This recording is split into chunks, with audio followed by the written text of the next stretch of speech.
Muito boa noite, tudo bem com vocês? Sejam muito bem-vindos para a nossa quarta aula do curso de assistente administrativo, esse módulo chamado Logística.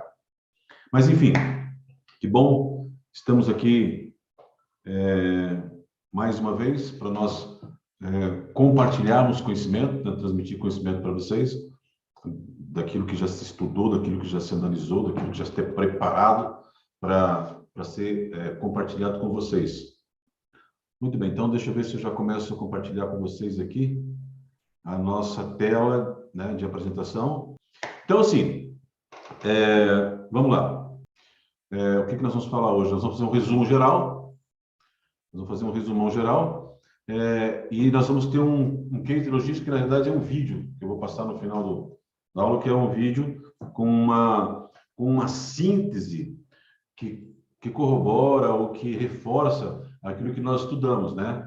Para vocês entenderem, eu fiz questão até de passar esse vídeo, porque ele traz, né, dentro desses cases, ele traz, ele reforça, né, tudo aquilo que nós já fizemos, aquilo que nós estamos passando dentro do nosso curso em relação à logística. Então, vocês vão perceber que os grandes cursos, assim, no sentido de longos, né, os grandes cursos no sentido de duração de logística, eles abordam justamente aquilo que nós sintetizamos e aquilo que nós passamos aqui durante essas 3 aulas aí que nós tivemos até agora em relação à logística. Hoje nós vamos dar um reforço, porque como foi muito sintetizado, né, como foi feito um intensivo, então a gente precisa reforçar algumas coisas para que você tenha essa assimilação. Algumas coisas falam, mas Davi, você já falou sobre isso. Sim, perfeitamente. Só que daqui a um tempo, quando você precisar lembrar, você vai dar graças a Deus de nós termos falado 2, 3 vezes a mesma coisa, porque é dessa maneira que reforça, é dessa maneira que você compreende e assimila uma técnica, uma informação, uma orientação, né? Alguma coisa nesse sentido. Tá bom, gente? Então, vamos lá. De novo, o conceito do curso, né? O conceito daquilo que... quando eu falo conceito do curso, não é o conceito relativo ao curso, é o conceito que nós, do curso aqui, criamos para definir a logística. Vocês lembram que nas aulas passadas, nas primeiras aulas, nós pegamos conceitos aí, né, dos grandes papas, dos grandes gurus e mestres da gestão de logística, e eles trouxeram lá vários conceitos, né, vários textos explicando o que é a logística dentro do conceito acadêmico. E nós, no nosso curso aqui, nós procuramos sintetizar aquilo que foi dito e colocar de uma maneira, não vou dizer mais simples, mas dentro da maneira mais prática e mais aplicável, né, do nosso dia a dia, o que é a definição moderna de logística. Então, dentro do conceito formado por nós, no nosso curso aqui, o processo de logística, a logística é um processo de planejar, é um processo de implementar e controlar o fluxo e armazenagem de bens e serviços, assim como as informações a elas ou a eles relacionadas, desde o ponto de origem até o ponto de consumo. O que significa isso? Nós já falamos, até fiz até um traduzindo. É quando nós planejamos e aplicamos a melhor maneira de comprar, a melhor maneira de armazenar, a melhor maneira de distribuir, de entregar produtos ou serviços. E em cada etapa da compra, do armazenamento, da distribuição, da entrega e tal, nós temos dentro das etapas aí informações necessárias para gerir o nosso processo, tá? É isso. Por exemplo, a empresa ela tem que ter um processo de gestão e de informação e de melhor prática para comprar. Ela tem, tá vendo? Eu coloco de novo. De novo, deve esse fluxo. De novo, o fluxo. O dia que você vai agradecer de ter esse fluxo de novo aqui. Comprar, armazenar a matéria-prima que é comprada. E quando eu falo armazenar a matéria-prima aqui, não entenda só a matéria-prima básica. Entenda todo aquilo que envolve uma produção, desde os seus insumos até os seus aditivos, tá? Então, eu compro as matérias-primas e compro aquilo que é necessário para a produção, armazeno, produzo, tá? A logística também está inserida no processo de produção, reforçando o que nós dissemos nas 3 aulas passadas. Apesar da operação de produção ela ser uma coisa independente, ela ter uma inteligência independente, ela ter uma gestão independente, são setores diferentes, mas a logística ela está inserida porque ela abastece a linha produtiva.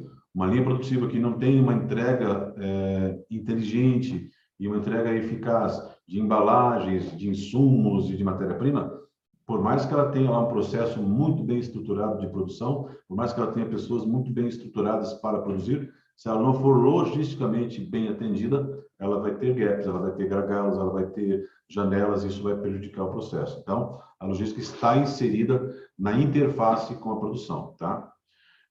A mesma coisa na compra, né, gente? Voltando um pouquinho lá aqui a compra. A logística não é o cara que vai lá e negocia preço, né? Isso é feito por suprimentos, é feito dentro da cadeia supply chain toda, é feito pelo setor de compras. Mas a logística vai viabilizar o transporte disso, os melhores modais de transportar, os melhores momentos, as quantidades certas, né? A localização certa, a entrega certa, tá? Armazenar a mesma coisa. Armazenamento, eu tenho que ter, principalmente antes da produção, eu tenho que saber se essa entrega que eu vou fazer para a produção, ela vai ser por etapas, se ela vai ser em linha, se ela vai ser lote, né? Se ela vai ser um processo JIT, lembra o processo JIT, que é o Just in Time. Então, eu tenho que ter todos esses conhecimentos e toda essa operação logística para eu poder abastecer e para eu poder servir. Só começando esses 3 pontos aí, né? Que é a compra, a armazenagem e a produção. E, de novo, gente, parece até que é repetitivo, até porque é mesmo repetitivo. Mas o processo de aprendizagem é um processo de repetição. Então, você precisa colocar, e você tem que ter esse conceito, que é via de regra, de que a logística, né, ela faz parte da cadeia de suprimentos, da cadeia de abastecimento, e ela está inserida em todas as etapas do processo, desde a compra até a logística reversa, ou seja, até do cliente, até o pós-cliente.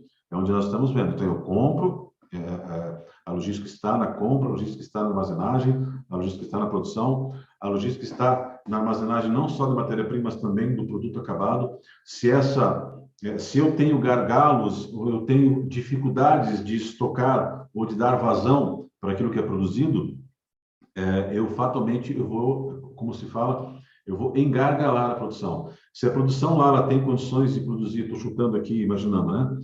30 itens lá por hora, e eu consigo tirar esses 30 itens, mas eu não consigo armazenar esses 30 itens, eu consigo dar vazão a 25, a 20, eu estou fazendo com que a produção fique limitada a produzir somente aquilo que a logística tem condições de armazenar ou de tirar da linha produtiva, né? O que isso gera gargalo, gera déficit e gera baixa produtividade.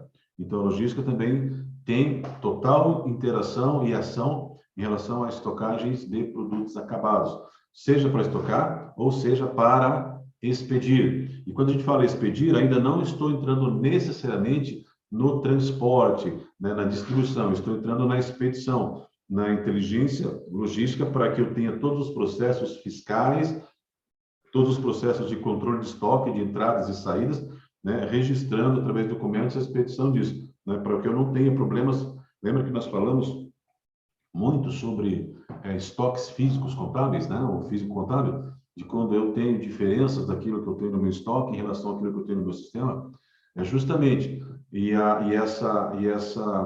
esse déficit ele ocorre quando eu não consigo registrar fiscalmente ou devidamente nos meios de documentos aquilo que eu recebo, e também, igualmente prejudicial, é quando eu não consigo registrar as saídas disso. Né? Eu saio mercadoria sem nota, entro mercadoria sem nota, eu já começo a perder o controle desses processos aí de controle de estoque. Então, a expedição, que é a saída, ou seja, a preparação de como que eu vou tirar esse produto da minha fábrica, como é que eu vou tirar esse produto da minha linha de produção e colocar isso em caminhão para ser transportado, passa impreterivelmente pelo controle fiscal, pela emissão de documentos, por essa expedição. Então, quando eu falo expedição, não pense que é só o deslocamento físico, né? Isso está na distribuição. A expedição, nesse caso aqui, nós estamos falando que é de expedir, né? De documentar aquilo que está sendo retirado de um determinado ponto. Tá claro isso, gente? Certo? Vamos ver aqui mais. E daí entra, claro, o transporte. Até porque o cerne é visto como sendo o ponto máximo do processo logístico. É um dos, né? Claro. E talvez seja até o mais importante, porque tudo que se relaciona a compra, armazenagem, produção, estoque, expedição e transporte tem a ver com transporte, tem a ver com deslocamentos, né? Entre regiões, entre localizações geográficas. Eu tenho que tirar do ponto A, onde eu comprei, para o ponto B, onde eu vou armazenar. Eu tenho que pegar do ponto B para armazenar e disponibilizar no ponto C, que é a produção, e assim sucessivamente. Então, a logística, ela tem funções muito fortes e muito específicas e exclusivamente relacionadas a transporte. Tá? Então, por isso que o transportar, ele é visto como o carro-chefe da logística. Só que as pessoas pensam que o transportar isso é somente quando põe no caminhão o produto pronto para ir para o cliente. Não, todo o processo anterior também faz parte do transporte. Nesse caso aqui, né, a gente está falando também, nesse caso aqui, do transporte para o cliente. Nesse caso, o transporte aqui. Mas há transporte também na compra, transporte na armazenagem, transporte na produção, transporte na estocagem, enfim. Daí nós temos a entrega. A entrega faz com que o processo logístico não fique isento daquilo que acontece ou pode acontecer pós-venda. Entregou, toma que esse filho é teu. Não é bem assim. Existe todo o processo, a gente já viu isso nas aulas passadas, a gente vai relembrar um pouquinho, de logística reversa e de responsabilidades que o fabricante tem em relação àquele produto que ele está entregando. Pós-uso, como é que é feito isso? Como é que a embalagem disso é utilizada? Como é que esse produto... E até mesmo entra a questão de fretes, né? A minha entrega, como é que eu vou retornar com essa pessoa que levou para mim lá? Isso está dentro dos meus planos, está dentro do meu custo, existe frete de retorno. E além disso, é o seguinte, ó, produtos que são entregues de maneira errada, produtos que são entregues em quantidades erradas, produtos que eu preciso fazer com que eles voltem para fazer uma readequação física nele, o chamado recall. Então, tudo isso faz parte do processo de entrega também, ok? E em cima de tudo isso, lembra que o conceito de logística é tudo isso aí, eu ter informações, eu ter como ter KPIs, né, que são as maneiras de enxergar o que está acontecendo, eu ter indicadores do que acontece nos processos de compra, do que acontece no processo de armazenagem, do que acontece no processo de produção, do que acontece no processo de estocagem, de expedição, de transporte e de entrega, para que, com base nesses registros, nessas informações, eu possa revisitar um processo, retomar um processo, corrigir um processo que entra, né, nesse fluxo de informações aí, entra de pós-venda e também entra dentro do processo interno, entra aquilo que nós conhecemos como PDCA, né? O P de produzir, né? De planejar, o D de do, de agir, né? Do inglês PDCA, o C de corrigir, e o A de atuar, né?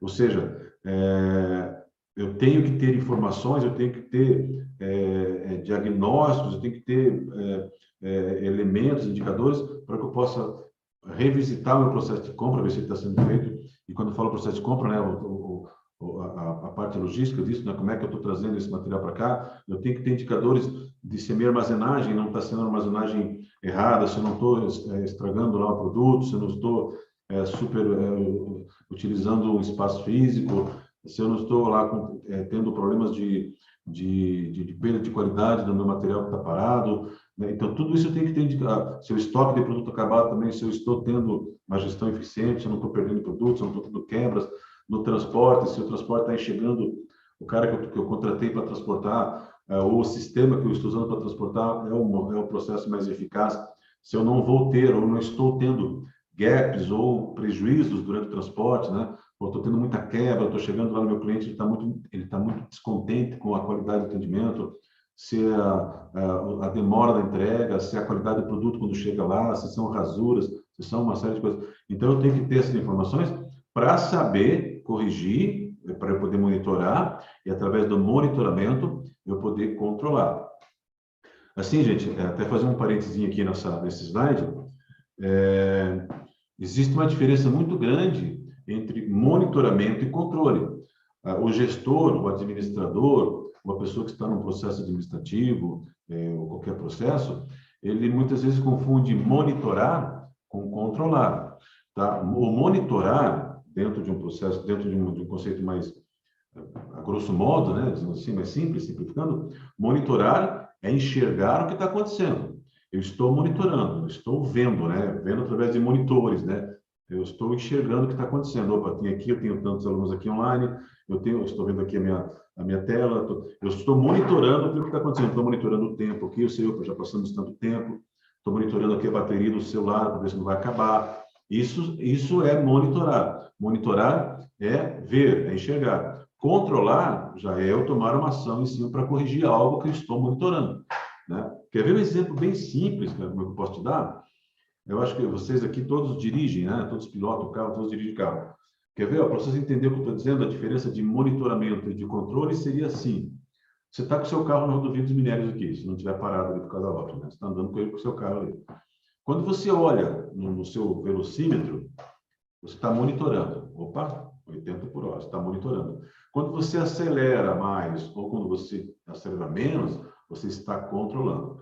Então, dentro do processo de gestão, o monitoramento é a visão e o controle é a ação. Só que é o seguinte, um não sobrevive sem o outro. Eu não tenho como só ficar monitorando se eu não tiver condições de agir, de corrigir. E também eu não tenho condições de corrigir se eu não enxergar, se eu não ver. Eu não posso corrigir apenas por impressões espirituais. Né? Eu acho que eu tenho que diminuir a velocidade. Eu acho que eu tenho que aumentar a velocidade. Eu acho que eu tenho que produzir mais. Eu acho que eu tenho que produzir menos. Eu acho que eu tenho que entregar mais. Eu tenho que ter indicadores. Eu tenho que ter sistemas. Eu tenho que ter velocímetros no painel, como eu vejo a minha velocidade, né? Para que eu possa, então, exercer a minha atividade de gestor e diminuir ou pesar o pé em cima do acelerador. Tá claro essa analogia que eu fiz para vocês? Acho que ficou claro, né? Eu não consigo medir a velocidade só sem olhar no velocímetro, né? Pelo vento, assim, pô, não, estou com 78. Não consegue. Você tem que ter um indicador que te indique, você tem que ter um indicador que te indique a velocidade que você está exercendo. E com base nessa indicação, nesse número, você acelera, diminui, enfim. E isso vale para qualquer um desses processos aqui. Você tem que ter indicadores de como que está sendo feito aquele transporte de compra. Você tem que ter indicadores de como é que está sendo feita aquela armazenagem. Você tem que ter indicadores de como é que está sendo feita a entrega na produção. Você tem que ter indicadores de como é que está sendo estocado o teu produto acabado. Indicadores do teu transporte, indicadores da entrega. E o que são esses indicadores? Esses indicadores são números que você mesmo pode estipular. Por exemplo, você pode colocar assim, olha, eu tenho um indicador lá na minha entrega, que é assim, ó, o cara entregou, eu faço uma pesquisa de satisfação com o cliente. É um indicador. Opa, tudo bem, seu João, o senhor recebeu o produto aí, como é que foi? Né? Que dia que o senhor recebeu? Eu recebi quarta-feira. Você vai lá e checa que o cara saiu na terça. Pô, então eu tenho um transit time aí de 24 horas. E como é que foi o atendimento? Como é que foi a entrega? Como é que foi isso? Você começa a levantar informações que indicam como é que aquele processo se desenvolveu. Ah, não, eu recebi aqui, ó, recebi esse produto aqui ontem. Aí você vai verificar, o cara saiu na semana passada. Pera, então eu tenho um indicador aqui de que a minha velocidade de entrega está muito lenta. Então eu vou ter que ter uma ação em cima disso. O que eu posso fazer? Conversar com o transportador, ver qual é a dificuldade de traslado, o que está acontecendo. A própria qualidade do produto. Não, o produto está chegando molhado aqui, não, o produto está chegando aqui rasgado. Opa, para que o produto saia e chegue na mesma qualidade física. Entende? Vocês conseguem entender, então, gente, por que a gente coloca de maneira separada cada uma dessas etapas e a gente fala que a logística é gerenciar esses caras, essas caixinhas, e além de gerenciar, de executar, né, no sentido da ação mesmo, é você monitorar e controlar. É por isso que naquele texto que a gente coloca traduzindo o que é logística, é fazer as coisas da maneira correta, comprar da melhor maneira possível, entregar, transportar, armazenar, e sempre ter informações a respeito daquilo que está sendo feito no processo. Eu acho que isso aí, ó, foi até maçante, foi até extenuante, repetitivo, mas eu tenho certeza que vocês conseguem ter essa visão. E se alguém perguntar para você o que seria controle logístico, o que é um PDCA dentro do processo logístico, você já vai saber dizer. Isso que eu acabei de falar agora aqui por várias vezes. Espero eu. Falamos também, né, relembrando aqui, que a logística ela tem os seus setores distintos, né?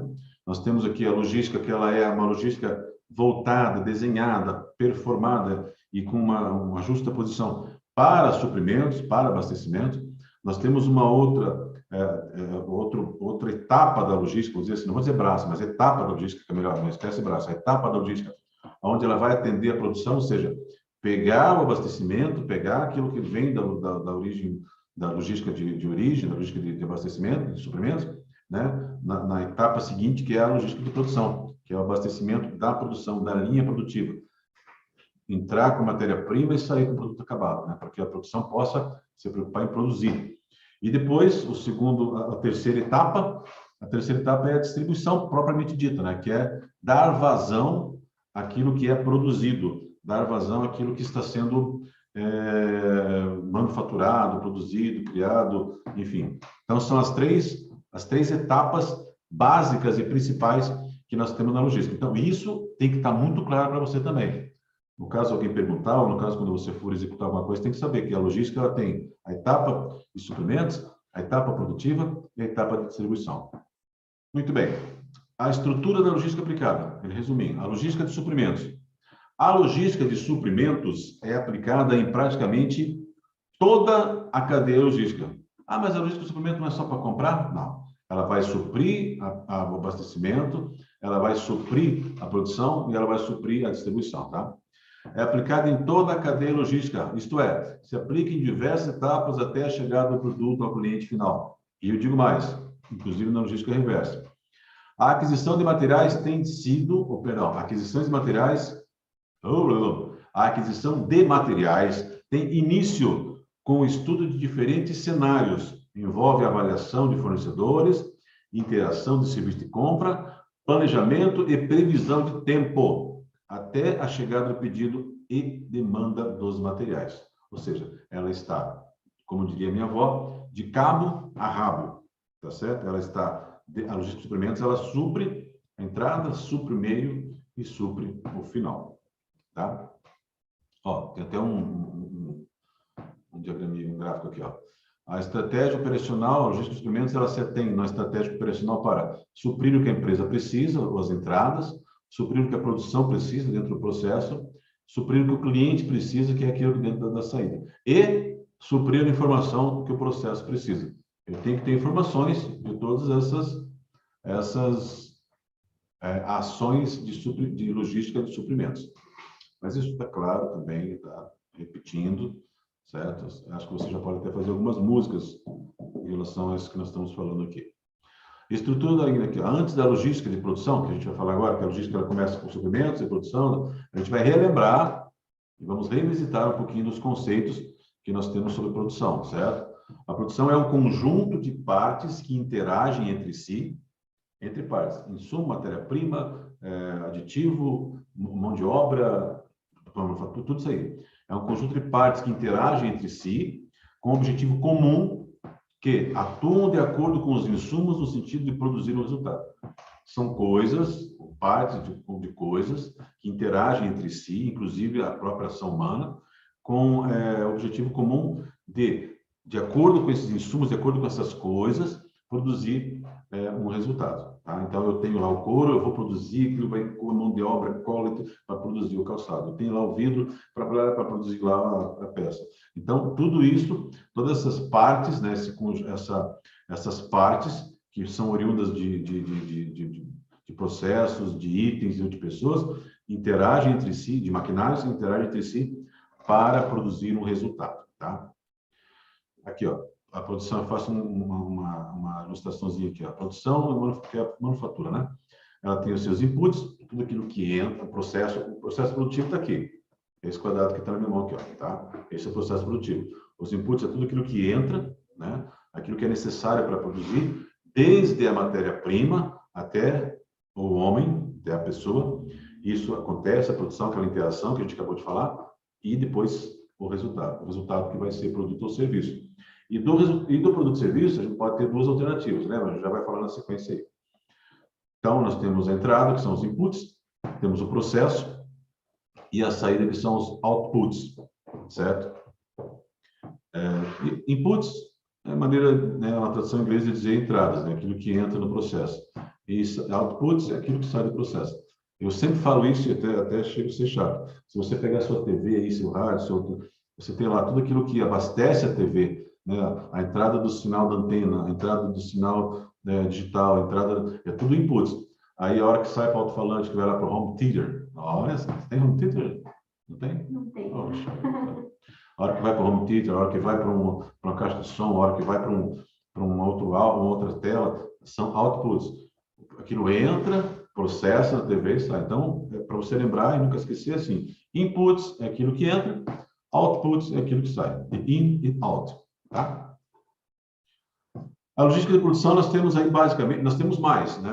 Nós temos aí no mínimo mais umas 2, 3 linhas ou estilos de produção, que a gente vai ver depois no videozinho. Mas eu trouxe para você fixar 3, as 2 principais, que são as linhas de produção contínua e as linhas de produção por encomenda. A linha de produção contínua, que é em linha, que é o MTS, MTS de MTS, Make to Stock. Ou seja, você produz aquilo com base numa demanda futura, com base no histórico de compra, você produz aquilo em estoque e as pessoas vão comprando.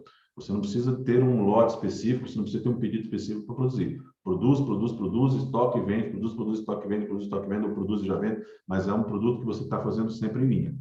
E temos aí, então, a MTO, que é a Make to Order, que é você produz mediante uma compra específica, um pedido de compra, uma solicitação, tá? Vamos ver certinho aqui como é que funciona. Então, aqui, ó, a produção Make to Stock, né? Você compra, que é a produção empurrada, a gente fala. Então, nós temos aí, tá vendo? O fornecimento, eu vou lá e busco a matéria-prima, né? Eu estoco essa matéria-prima, eu produzo lá algo com essa matéria-prima, que seja lá qualquer coisa, um bolinho de bacalhau, um sapato, chinelo, foguete da NASA, não importa, eu produzo e depois eu estoco esse produto, estoco esse material que eu acabei de produzir e depois eu vendo para o meu cliente, que é um cara que compra aí de maneira regular, não é específico, ele não vem aqui e me pede, não, ele compra, N pessoas compram, então eu estou produzindo. Isso é make to stock, tá? Tá muito claro isso, né, gente? E depois nós temos o make to order, que é o cliente, tá vendo? Aqui no primeiro caso lá, eu já vou no fornecedor e compro o produto dele, matéria-prima. Aqui não, aqui o cliente, ele faz uma requisição, um pedido, uma solicitação, como queira você chamar. Depois que ele requisita isso, aí sim, eu vou no fornecedor lá, compro aquilo que foi requisitado, ou já prevendo próximas requisições também, mas com base em pedidos. Aí eu vou produzir aquilo que foi solicitado e daí vou vender, tá? É diferente do make to stock, que eu produzo para vender, e no make to order eu vendo para depois produzir e entregar, tá? Acho que essa é uma definição legal. Eu vendo, né? Primeiro eu vendo, negocio com o cliente, para depois eu produzir e entregar. E isso vale também para a prestação de serviço, né? Veja só, no caso de uma escola como a nossa, nós criamos um curso, nós elaboramos um processo pedagógico, mas exemplo, nós criamos uma grade curricular, depois da grade criada, nós oferecemos isso e disponibilizamos para a sociedade, para as pessoas, para que elas possam adquirir conhecimento. Isso também, apesar de ser serviço, apesar de não ser uma coisa que se estoca, é uma produção make to stock, no sentido figurado, mas a gente produz algo, que é a transferência de conhecimento, a gente produz o conteúdo e depois nós oferecemos esse produto, entre aspas, né, que é uma transferência de conhecimento, para as pessoas. Diferente se a nossa escola fosse uma escola para atender all demand, ou seja, o cara vem aqui, escuta, eu quero fazer um curso de desenho arquitetônico. Aí ele vem aqui, ele compra esse curso, nós desenvolvemos o curso para ele, entregamos para ele. Seria isso, fazendo também um comparativo, que até agora eu só falei de produto, mas no comparativo também, como seria esse tipo de produção quando ela é em relação à prestação de serviço, tá bom? Na realidade, a maioria das prestações de serviço são por encomendas. A maioria. Poucas não são por encomendas. O ensino, por exemplo, é uma das poucas que não é por encomendas. A gente tem um mercado, existe uma demanda, mas a gente não faz assim um curso, a pessoa vem aqui, viu? Vê um curso aí para mim de tricô. A gente fala, não é assim que funciona, né? Nós temos todo um processo já desenhado para 2022 de cursos que vão ser disponibilizados para a sociedade, vão ser disponibilizados para a comunidade. É claro que com base no quê, gente? Com base na necessidade de mercado, com base no custo-benefício da pessoa que faz o curso e já tem uma colocação, mas ela não é solicitada, a pessoa não vem aqui e não faz um pedido de curso para a gente. Então, falamos um pouco do que é a produção, agora vamos voltar lá para aquela parte então, que aborda justamente a logística de produção. Que é o segmento que trata da gestão e controle dos materiais, mão de obra, inclusive. Lembra por quê? Porque quando nós entramos no processo de just in time, eu tenho que saber as pessoas certas, na quantidade certa para desenvolver, entendeu? Então, o just in time não é só entregar para o cliente, o just in time está envolvido, inclusive, na execução, tá? Mas daqui a pouco eu falo disso, vamos lá. Controle de materiais, controle de mão de obra, informações no processo produtivo, ou seja, o que é fabricado e quando e onde os produtos são fabricados. O sistema de produção começa pela previsão de demanda. Primeiro, eu quero saber, eu não estou produzindo por encomenda, mas eu tenho que ter a previsão de demanda. Escuta, eu tenho uma produção sazonal aqui, esse mês aí de dezembro aqui, a gente vende mais ou vende menos cestas de Natal? Pô, então, os itens que vão na cesta de Natal, eles têm que ter uma demanda, eles têm uma demanda maior, consequentemente, eu vou ter as fábricas que produzem esses itens aí, elas vão ter maiores quantidades de produção durante o mês de dezembro. O panetone, eu vou ter muito mais produção, né, na época de véspera de Natal do que nas outras épocas do ano. Não significa que eu tenho que chegar lá e pedir o panetone para o cara produzir. Não é isso. Mas a produção por demanda, ela também pode ser meio de estoque. Ela produz já conhecendo o mercado, que o mercado vai consumir. A gente geralmente vende por ano aí, estou chutando aqui, a gente vende por aí 100 mil caixas de panetone. Então, nós vamos ter que produzir essas 100 mil caixas de panetone. Eu não preciso que alguém venha aqui e me pedir uma por uma, tá? Eu produzo e entrego, mas eu não vou produzir 50, eu vou produzir 100 por causa da demanda. Então, é diferente um pouquinho da produção por pedido. Produção por demanda é quando eu produzo com base naquilo que se consome de maneira geral. E a produção por encomenda é aquilo que eu produzo com base no pedido específico. O sistema de produção, isso por conta das previsões que são calculadas e estimadas, a produção adequada para atender os clientes de forma qualitativa e quantitativa. Se eu produzo pouco, né, eu não consigo atender, eu não tenho nem qualidade daí, né? Se eu produzo demais, eu posso estar tendo problemas com estocagem, problemas de defasagem de produto, perda de qualidade, e isso também vai impactar. Então, a logística de produção, ela é aplicar estratégia em recursos, né, os planejamentos de matéria-prima, de insumos aditivos, como é que eu vou usar isso, como é que eu vou entregar isso, né, que hora que eu entrego a produção, planejamento de perfil e tempo, quem são as pessoas que têm que fazer esse processo, quantas pessoas têm que fazer esse processo, por quanto tempo essas pessoas têm que fazer esse processo, onde essas pessoas têm que fazer esse processo, de que maneira essas pessoas têm que fazer esse processo, tá? E a armazenagem de materiais, que é como que eu vou estocar esse material? Esse material vai direto para as expedições, vai direto para a saída, esse material passa por um processo de estocagem, tudo isso eu tenho que colocar em controle. E, além disso, a exemplo da logística de suprimentos, eu também tenho que ter as ações planejadas conforme os meus indicadores, né? Eu tenho que saber o que acontece lá na hora que eu estou abastecendo a linha, eu tenho que saber o que acontece na hora que eu estou lá operacionalizando e disponibilizando tempo e horário de mão de obra, eu tenho que saber o que está acontecendo na hora que eu estou abastecendo, tá? Então, tudo isso faz parte do processo de feedback ou de indicadores para o meu processo de produção, tá bom? Fazendo, então, aqui agora o texto resumido de logística de produção. A logística de produção... não, perdão. Já foi aqui a logística de produção, aqui está aqui, ó. Tá aqui.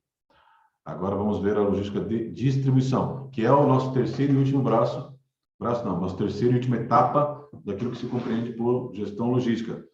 Suprimentos, produção e distribuição.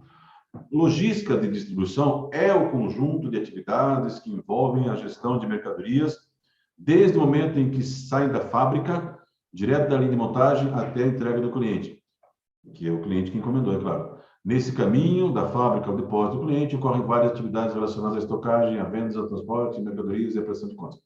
Então, a logística de distribuição, diferente das outras,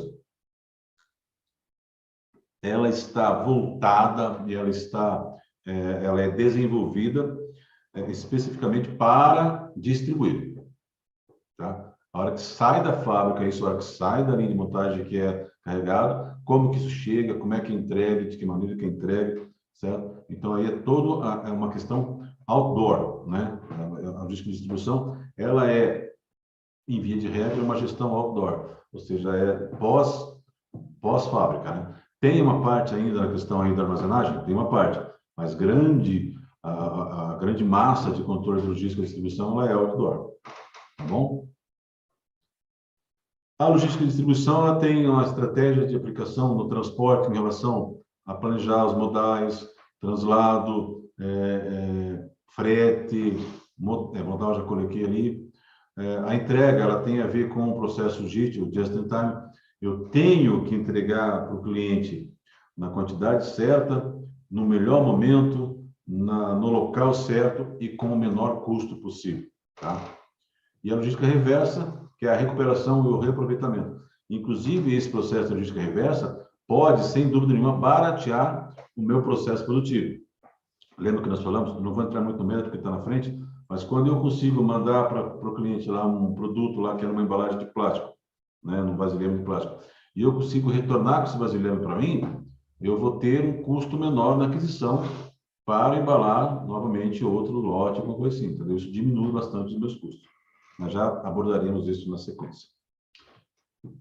A logística de distribuição ela tem algumas etapas, e é importante que nós tenhamos um pouco de atenção em cima disso. A primeira etapa dela é a gestão de transporte. É uma das principais etapas na logística de distribuição. Gerir o transporte, decidir como será determinada a carga a ser transportada. Qual modal será utilizado, se a gente vai mandar por avião, se vai mandar por barco, se vai mandar por duto, se vai ferroviário, ou vai rodoviário, ou até mesmo multimodal. Ele tem que ir daqui de trem até o tal local, ele vai daqui de trem até Londrina, de Londrina ele vai rodoviário. Né? De rodoviário para São Paulo, ele pega avião, ele vai depois pegar navio, depois vai... Ou seja, ele pode ser multimodal. Né? Eu tenho que ter essa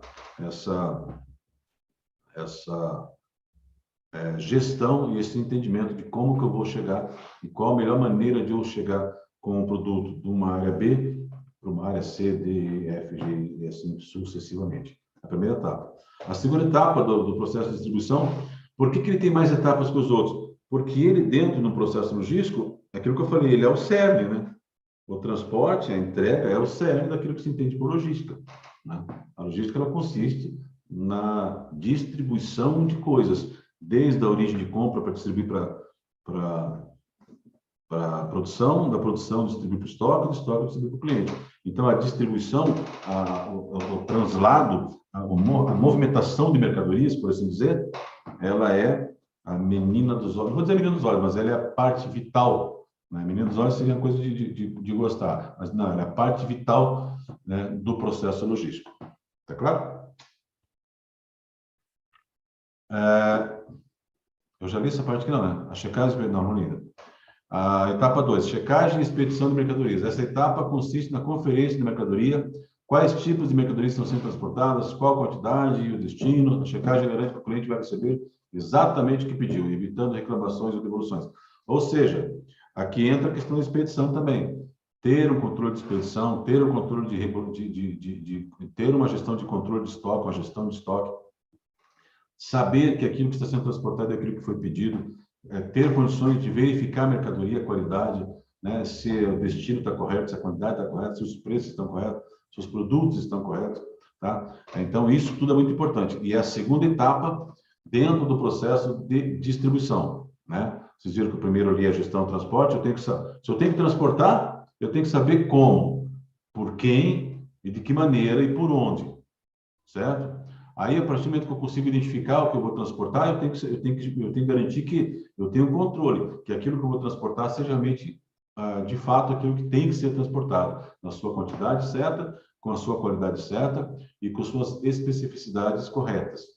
Especificidades, é difícil falar essa palavra, sabia? Tem que pensar para falar.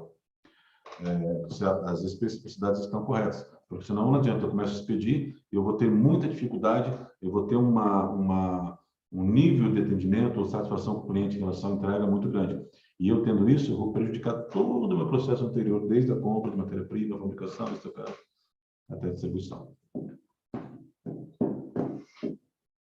Aí nós temos, então, a terceira etapa da logística de distribuição, que é o controle de frete.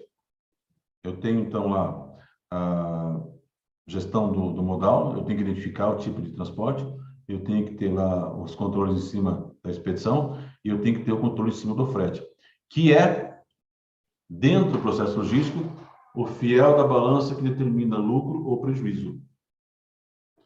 O controle de frete, dentro de um processo de logística de distribuição, é o que vai determinar se você vai ter lucro ou se você vai ter despesas em relação a todo o teu processo. Tá? Você pode ter processos enxutos de compra, você pode ter processos enxutos de produção, você pode ter processos de estocagem aí com um baixo custo, né?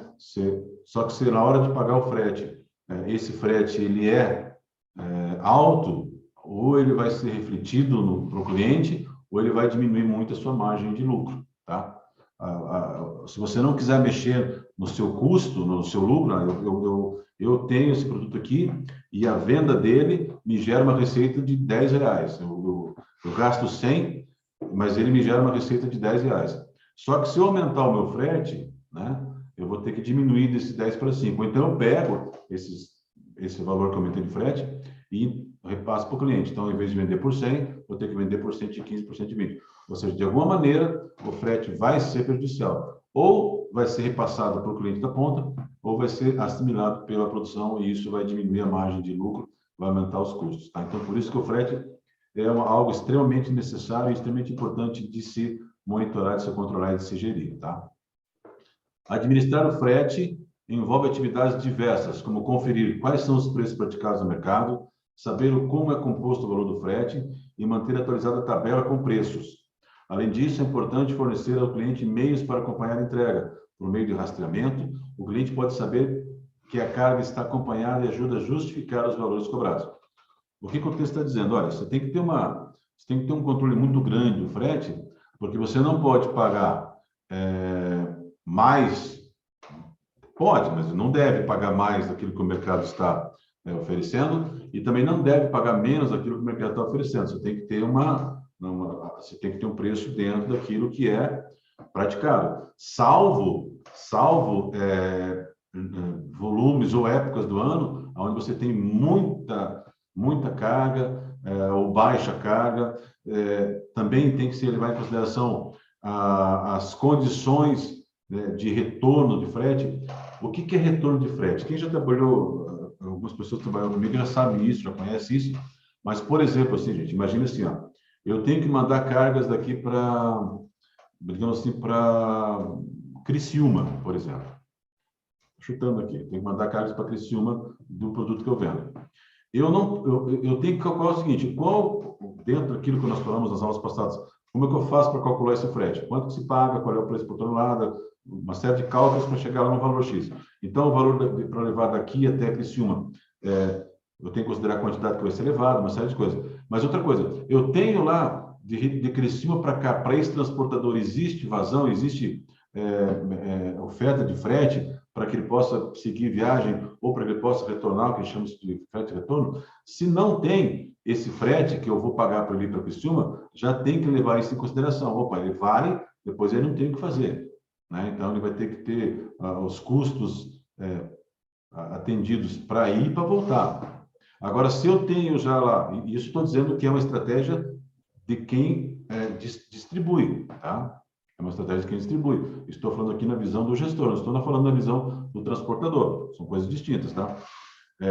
Se eu tenho lá para mandar essa carga para Criciúma, por exemplo, e de lá eu estou tendo vou chutar aqui com base vou falar aqui com base na experiência. Eu tenho, por exemplo, carvão, ou eu tenho cinza, ou eu tenho qualquer outra coisa que se carrega daquela região, que venha para a região aqui dos minérios. Poxa, então eu posso colocar um preço de frete dentro onde ele tenha lucro para ir, é claro, mas ele também vai ter lucro no frete que ele vai retornar. Então, ambas as partes ganham. Então, tudo isso eu tenho que administrar. E se eu também, não só na questão do frete, do valor para o motorista, para o transportador, eu tenho que entender que o cliente também pode sentir esse frete. Não, o frete está alto, eu estou sendo repassado o frete. Não, mas a carga que você está recebendo, ela é monitorada. Você pode entrar no aplicativo aqui e ver onde é que está a sua carga. Ou seja, são recursos tecnológicos que muitas vezes podem influenciar no frete, mas que são vistos como benefícios pelo cliente. Quer ver um exemplo? Quem de vocês não gostaria de, ao comprar algo, né, poder entrar no celular aqui e analisar? Não, olha, eu comprei lá uma caixa de não sei do que, essa caixa ela está hoje sendo transportada, ela está entre o trajeto entre o ponto A e o ponto B, a previsibilidade dela chegar aqui vai ser amanhã às 4 horas, ou seja, isso faz com que justifique-se, inclusive os preços que muitas vezes podem ser repassados para o cliente em relação ao frete, tá? Mas assim, gente, são situações e são visões da empresa, né, da pessoa que está entregando, certo? É claro que na ótica do transporte, na ótica do cliente, né, podem ter prismas diferentes em relação a como se calcula um frete. Estou colocando para vocês aqui dentro daquilo dentro do cara que distribui, tá bom?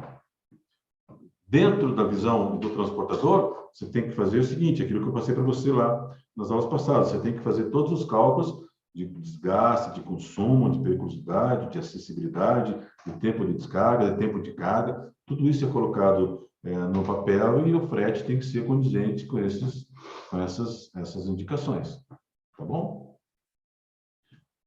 A quarta etapa da logística de distribuição, análise de indicadores, ou seja, aquilo tudo que eu coloquei como metas ou como limites de ação, de desgaste, de prejuízos, eu tenho que analisar isso aí.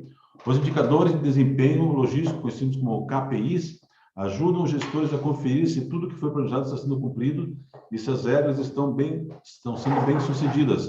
É importante informar-se sobre o número de devoluções de mercadorias, atraso das entregas e as razões disso.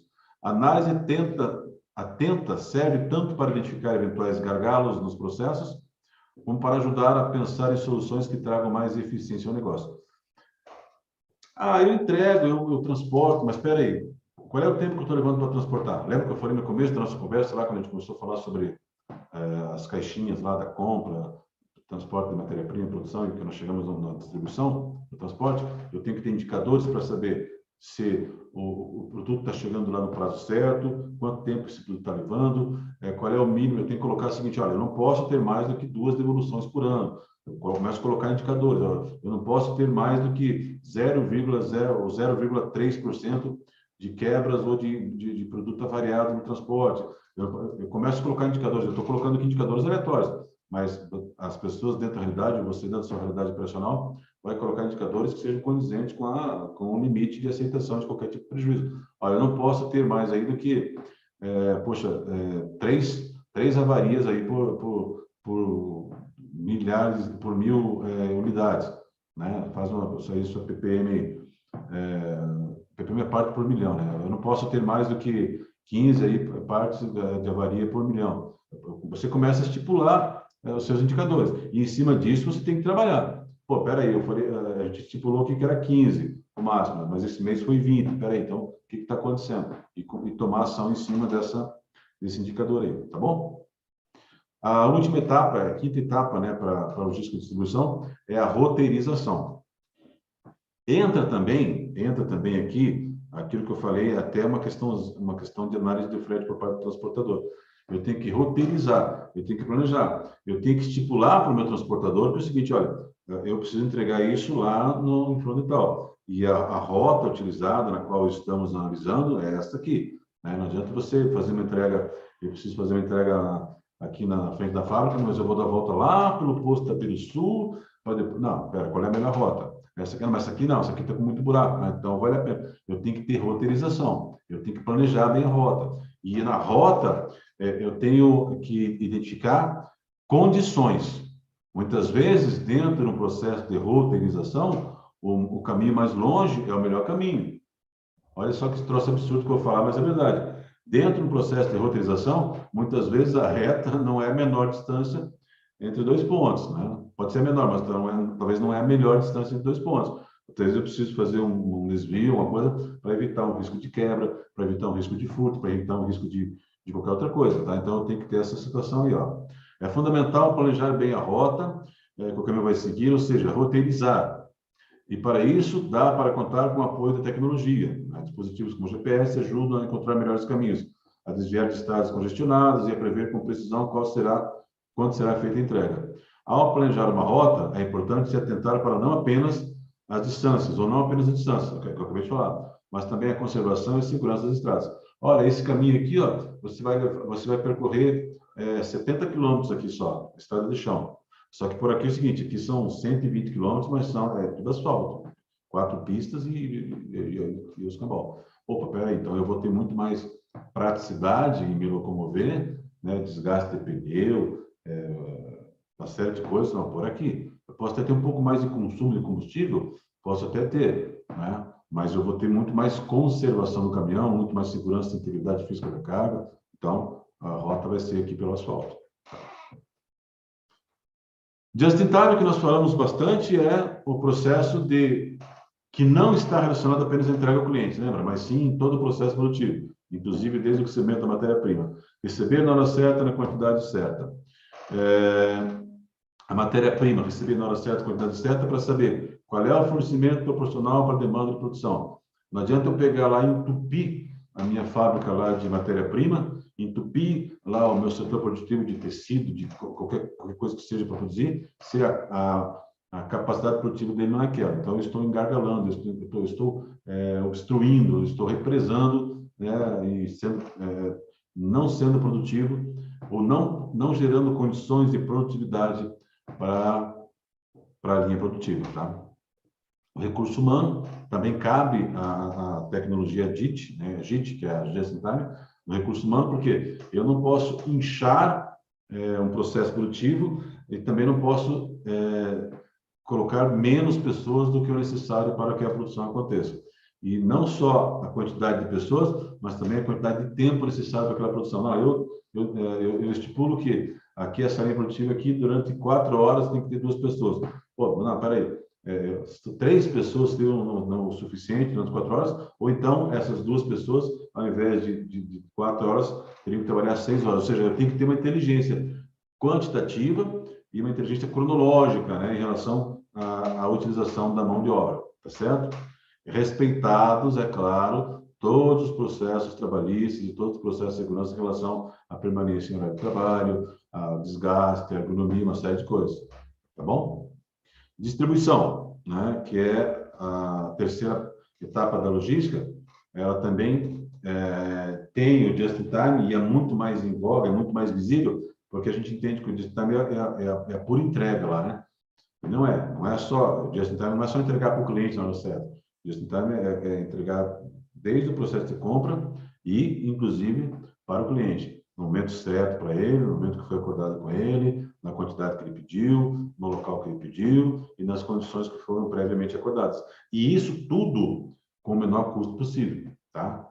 Não adianta nada eu entregar para o cliente na hora certa, do jeito certo, mas se isso está onerando demais o meu processo produtivo. Eu estou tendo que mandar de avião, porque o cliente ele quer receber amanhã um produto que saiu aqui de Rio Branco do Sul para entregar em Manaus. Entendeu? Então, peraí, então essa negociação no Just in Time, ela envolve também as melhores condições de entregas dentro do prazo certo, no local certo, no momento certo. Muitas vezes a negociação fala, olha, não existe possibilidade de entregar com menos de 10 dias. Então, vai ser acordado o processo, vai ser estipulado o processo, e o cliente sabe que ele vai receber naquele momento. Não, mas daqui 10 dias não fica legal, tem que ser ou antes ou depois. Você vai acertar com o cliente qual que é essa viabilidade de recebimento, tá? Mas não significa que você tem que gastar o fígado e deixar um braço no processo aí, no sentido de financeiro, para colocar lá o mais rápido possível. Não é. É sempre visando o menor custo. Eu posso fazer uma operação que, de repente, ela não é a mais adequada, mas ela que vai me dar um custo menor. Só que se essa não for adequada e gerar um problema maior depois, aí eu tenho que analisar a questão custo-benefício. Assim, gente, para o gestor também uma máxima que é muito importante vocês terem: barato não significa reduzir custos, tá? Gastar menos dinheiro na aquisição de algo ou gastar menos dinheiro na execução de algo são 2 coisas distintas. Gastar menos dinheiro na compra ou gastar menos dinheiro na produção de algo não significa reduzir custo, tá? Muitas das vezes, quando você compra algo que é mais barato do que o outro, você tem que ter uma análise chamada custo-benefício. Espera aí, isso aqui custa 10, o outro custa 15. Com esse 10 aqui, eu consigo fazer 20.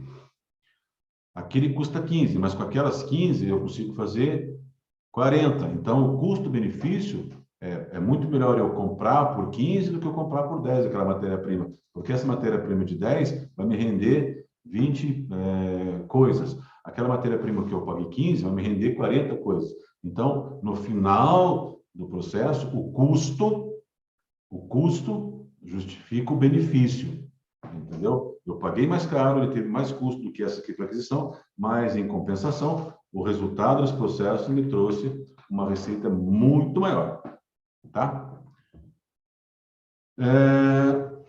aqui reforçando o entendimento de just in time. Então, é disponibilizar o produto certo, na quantidade certa, no lugar certo, no tempo certo, com o mínimo custo possível, tá? O que, quando, quanto e onde produzir, adquirir, que é dentro daquela primeira parte lá da logística de abastecimento. Dentro do processo produtivo, o que, quanto e onde armazenar. E a terceira etapa da logística, lembra que é a logística de distribuição, quando e como transportar. Inclusive, pode colocar aqui também quanto transportar, tá bom? Falamos também sobre logística reversa, é um procedimento para dar encaminhamento no pós-venda ou no pós-consumo ao setor empresarial, para reaproveitamento ou destinação correta de resíduos. E acrescentaria também reaproveitamento no sentido assim, de correção. Tá? Vamos reaproveitar o material que foi, reutilizar a embalagem, reutilizar o próprio produto que foi usado, né? Ou corrigir aquilo que foi entregue errado, na quantidade errada, ou do produto errado. Tá? Então, a logística reversa serve para isso. As primeiras mercadorias afetadas por essa mudança foram aquelas consideradas tóxicas e prejudiciais à saúde, como é o caso de agrotóxicos, lixo hospitalar, medicamentos, fios, baterias, embalagens e produtos químicos. O que está dizendo aqui? Vocês lembram que, se não me engano, foi a partir de 1989, para ser mais exato, se diz 1990, mas a partir de 1989, quando surge, então, a necessidade aí coletiva e o consenso mundial de que aquilo que se vendia, o seu produtor, ou o seu vendedor, ou o seu entregador, deveria ter responsabilidade pelo efeito, principalmente no âmbito ambiental, daquele produto ou daqueles insumos que o produto poderia gerar. Poxa, eu vendo lá produtos químicos, né, produtos corrosivos. A embalagem desse produto, para onde é que ela vai? Vai para a ribeirinha, vai para o rio, vai para baixo da casa de não sei quem, é enterrado, o cachorro gato come, o que vai ser feito? Então, existiu todo um processo de preocupação, principalmente oriundo de questões ambientais. Então, as pessoas começaram a ter um pouco mais de cuidado com relação àquilo que ser a destinação desses produtos. Isso a partir de 1989, bastante, né? Já existia, mas não era com tanta direcionamento para a questão ambiental. Era até por questões de produção, que é o caso, todo mundo sabe disso, da nossa famosa Coca-Cola. Porque desde que você era criancinha, que você tinha que ir lá, que a mãe mandava você na venda comprar, na venda do seu Chico, na venda do seu João, na venda do seu Miguel, para comprar Coca-Cola, você ia com o casco vazio, né, e trazia o casco cheio. E isso nada mais era do que logística reversa, porque a Coca-Cola passava, pegava esses cascos vazios e reaproveitava, reutilizava. Com o boom da consciência ambiental, isso replicou-se para vários outros produtos, não só para que eles pudessem reutilizar o casco, mas que eles pudessem dar destino correto para as suas embalagens, porque as embalagens não fossem no ambiente lá e não matassem lá os bichinhos, as tartaruguinhas e as garças amarelas e não sei o que, tá bom? Porque eu acho também totalmente necessário de preservar, realmente.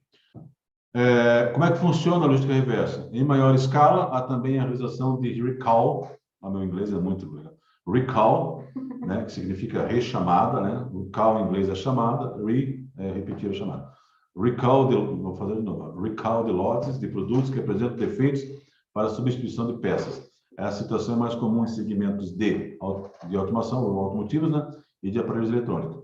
O que quer dizer o texto? Quer dizer o seguinte: a logística reversa também serve para quando o produto que for, ou que foi, precisa fazer uma conferência, uma readequação. Isso acontece muito em carro. Não sei se vocês já tiveram carro, eu não vou citar marcas, mas tinha um tempo aí que tinha uma marca, né, uma das que mais vendia, que começou a fazer alguns carros e deu muito problema. Então, ela ficou sendo conhecida com a marca do recall. Ou seja, você que é proprietário, né, do veículo tal, da marca tal, do modelo tal, do ano tal, traga o seu veículo aqui para a gente apertar a parafuseta do gigolô do encosto que está quebrando, que ela pode quebrar trepidando. Então, aí você levava esse material. É uma logística reversa, né? Só que com participação do próprio usuário, do próprio dono. Né? E aparelhos também. Poxa, tem um aparelho aqui que foi feito, está com defeito, nós vamos ter que retomar esses aparelhos aqui, rechamar eles aí para para fazer a correção. Então, a logística reversa ela serve não só para questões ambientais, não só para as questões de reaproveitamento de matéria-prima para ser utilizada ou de embalagem para ser utilizada, mas serve também, a gestão de logística reversa serve também para que você possa recuperar, né, e corrigir processos errados. Entregou errado no cliente, poxa, como é que eu faço para trazer isso de volta, né? Vai ser o mesmo cara, não vai ser o mesmo cara, existe um processo meu de recolhimento de produtos errados, tudo isso tem que ser levado em consideração. Os principais benefícios da logística reversa são reabastecimento do ciclo produtivo, que eu acabei de falar, aquele produto que eu mandei, eu posso reaproveitar ele, certo? Reaproveitamento de peças e equipamentos, aquilo no que ele foi, ou no que ele serve, ou da maneira que ele é usado, eu posso reaproveitar. Reparo de mercadorias com defeitos pelo fabricante, acabei de dizer isso mesmo, ou chamar o famoso recall, né, que você tem que chamar para corrigir alguma coisa ou para acrescentar alguma peça. E, por último, o desenvolvimento de embalagens recicláveis retornáveis.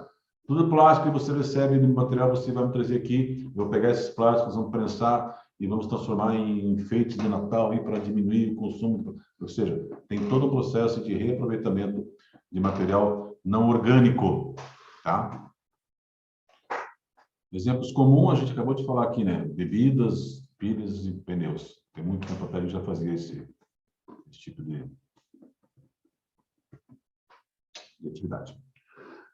Aí, falamos também de estoque, né? Falamos que nossos estoques, eles possuem e oferecem alguns desafios, e eles precisam, o estoque tem que ser gerido. O estoque que não é gerido, ele é consumido e ele é pivô de grandes perdas, consequentemente grandes prejuízos, consequentemente não geração de receita e consequentemente falência, tá? Então, muitas vezes, uma empresa tem um processo de compra legal, tem um processo de transporte legal, tem um processo produtivo legal, tem um preço bom de produto, tem uma demanda boa, mas ele não consegue gerenciar o estoque dele, compra demais ou falta, ou compra, sabe? Aí acaba tendo grandes prejuízos, tem que fazer novas compras, ou comprar mais caro porque comprou pouco, ou tem que jogar produto fora porque comprou muito, entendeu? Então você acaba tendo situações aí adversas que geram custo. E o que gera custo, meu filho, meus alunos queridos, tudo que gera custo no processo produtivo é danoso, que gera custo não dentro daquilo que está programado, aquilo que onera, aquilo que aumenta de maneira desnecessária e de maneira que poderia ser evitada no seu processo produtivo, a conta vem. A não ser que você tenha uma margem muito boa. Poxa, se eu tiver uma boa gestão de estoque, eu vou ter um lucro aqui de 300%. Cara, se o meu estoque for ruim, eu vou ter um lucro de 150%. Pode ser que aconteça? Pode ser que aconteça, mas é raríssimo hoje as margens que dão esse tipo de... as operações que dão esse tipo de margem, né? Salvo bancos, né? Daí não tem produtos, né? Muito bem. Então, os desafios da gestão de estoque é a utilização adequada dos recursos da empresa, tanto materiais quanto financeiros. Saber estocar, saber comprar, saber gastar. A alocação racional dos recursos de forma a maximizar e acelerar o retorno sobre isso. Saber colocar no local certo, no momento certo, na quantidade certa, sem que se pese, sem que quebre, sem que evapore, sem que molhe, certo? Preocupação constante com a redução de custos pela eliminação daquilo que é desnecessário. Poxa, se eu vendo 50 por ano, né, e eu tenho 30, poxa, eu não preciso comprar mais 100, né? Eu não preciso comprar aquilo que é desnecessário, eu tenho que comprar aquilo que é necessário, sempre primando por extinguir qualquer possibilidade de falta, tá? Mas também cuidando para que não tenha excesso. É complicado? Se fosse fácil, a gente não precisa estudar para fazer, tá? Implementação de decisões que destinem a aumentar o crescimento. Nesse sentido, assim, de não gerar desabastecimento, principalmente não gerar desabastecimento.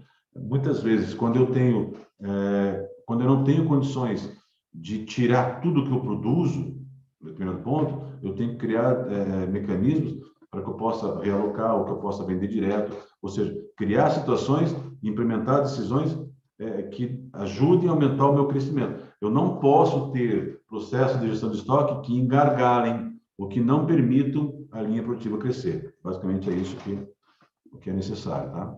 Geralmente, o estoque é aquilo que nós temos disponível para reabastecer nossa linha de produtos, tanto para nova produção, quanto para a venda. Então, estoque é tudo aquilo que eu tenho, tudo aquilo que eu tenho. A definição de estoque, na realidade, é assim, ó, estoque bens, itens, bens que eu vou colocar e alocar em determinado local por um espaço de tempo até que ele possa ser consumido, vendido, né, ou utilizado. Isso é a definição de estoque, a definição clássica de estoque. Tá? A definição prática, a definição conceitual de estoque seria assim, ó, estoque é aquilo que nós temos disponível para abastecer as nossas linhas, seja ela uma linha de produção ou seja ela uma linha de entrega para o cliente, seja ela uma linha de venda. Tá? Nós temos aí, dentro das características de estoque médio. Estoque médio, o que é? É a soma de todos os meus estoques. A média do meu estoque médio, tá? Que é a soma do estoque básico com estoque de segurança com estoque de trânsito. Existem outros tipos, é claro que existem outros tipos dentro dessas características, né? Eu não vou entrar nesse método, assim, porque ele é muito mais, o leque abre demais. Mas o que importa agora é vocês entenderem que o nosso estoque médio, quando fala assim, meu estoque médio, por exemplo, estoque médio de livros aqui de material didático da Unicesumar, né? É aquilo que eu tenho aqui comigo, mais aquilo que eu tenho com o aluno, ou emprestado para o aluno, ou de uso do aluno, mais aquilo que eu estou recebendo de outras filiais ou da própria sede. Então, eu somo isso, o meu estoque médio hoje de livros é X, tá? Então, para vocês entenderem aqui, ó. O estoque médio, aqui, ó, faço até um desenho aqui, tá vendo? O estoque médio, meu estoque médio é 150. Por quê? Porque ele é um estoque, a soma do meu estoque básico. Esse estoque básico é aquilo que eu uso para abastecer a minha produção e minha venda, mais o estoque de segurança que eu tenho ali no caso de eu ter qualquer tipo de interrupção em relação à produção ou à venda, mais aquilo que eu tenho em trânsito, né? Não é o que eu expedi. O que eu expedi não se considera em trânsito. A partir do momento que eu emito nota, o produto sai do meu estoque, ele não faz mais parte do meu estoque. O trânsito, nesse caso aqui, é a intra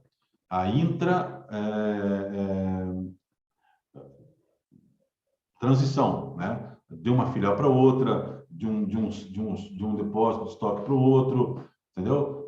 De uma filial, aí sim. Mas a partir do momento que eu emitir nota, já não é mais estoque, tá? Então, a soma desses caras, eu até faço aqui, ó. Estoque básico eu tenho 100, estoque de segurança eu tenho 20, estoque de trânsito eu tenho 30. Então, significa que o meu estoque médio é 150, tá? A mesma coisa acontece daí, ó. Você sabe o que é estoque médio, agora você vai saber o que é estoque básico. Estoque básico é aquilo que você usa para abastecer, né? Para abastecer a tua linha produtiva ou a tua linha de venda, tá? É a porção do estoque médio que se recompõe para o processo de surgimento. Ou seja, eu estou aqui produzindo, eu estou produzindo um processo aqui, e eu tenho aqui meu estoque, eu pego e vou colocando aqui. E esse estoque, ele é reabastecido, ele tem que ter um processo de reabastecimento. Ele nunca pode baixar de 30, de 20, de 50, ou o número que eu queira estipular. Caso aconteça alguma coisa, de algum problema lá, não pôde ser abastecido, eu tenho que ter um mínimo aqui, um pulmão não, eu tenho que ter aqui uma saída, para que quando começar a baixar aqui e eu não puder repor isso de maneira normal, eu tenha esse meu estoque de segurança para garantir que eu não pare minha linha produtiva, tá? Que é o que a definição de estoque de segurança. E também eu tenho que saber o que é estoque de trânsito. É aquilo que eu tenho aqui de estoque de produção, para ter abastecimento, mais aquilo que eu tenho no giro aqui, mais aquilo que está sendo transportado entre as filiais.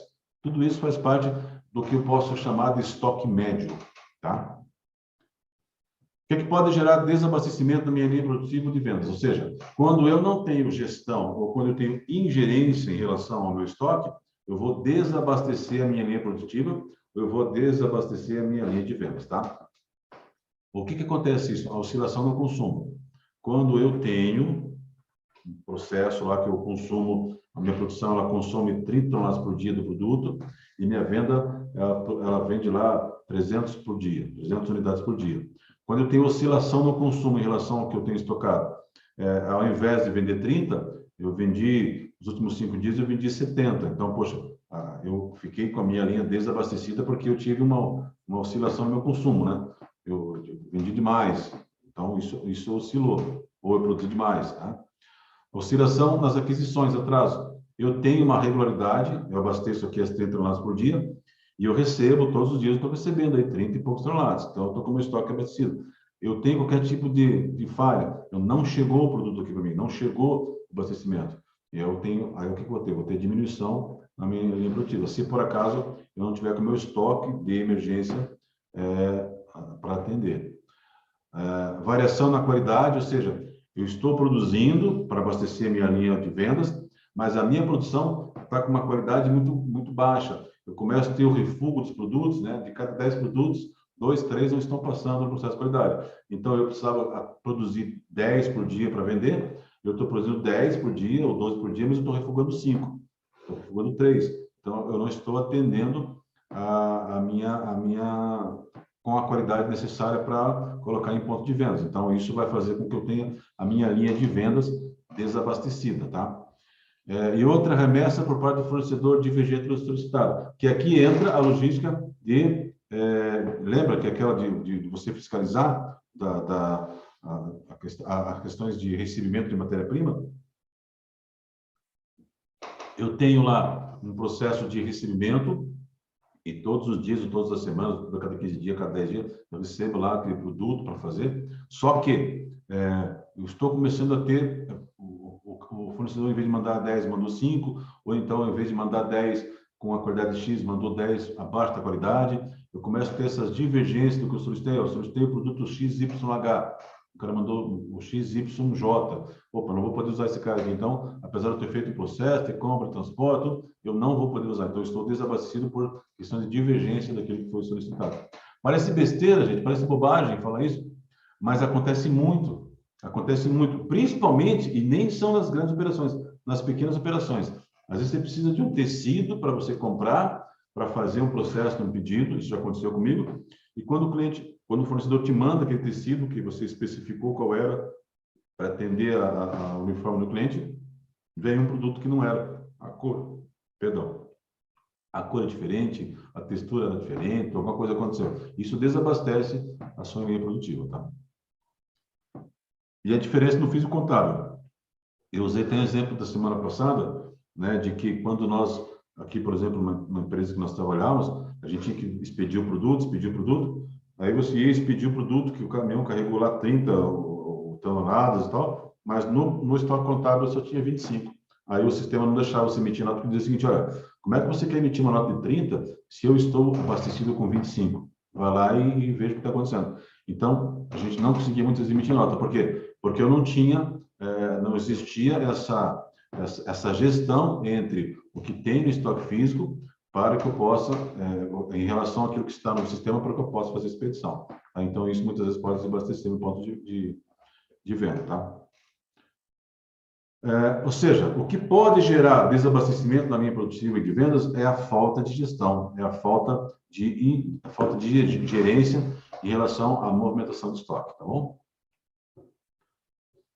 Para controlar de estoque, nós temos algumas técnicas. Uma delas é a contagem cega, a conferência cega, ou seja, é eu fazer todos os dias a contagem. Deixa eu ver quantos que tem aqui. 1, 2, 3, 4, 14, 5.245. Ó, tem 8.720. Deixa eu ver quanto que tinha que ter no estoque.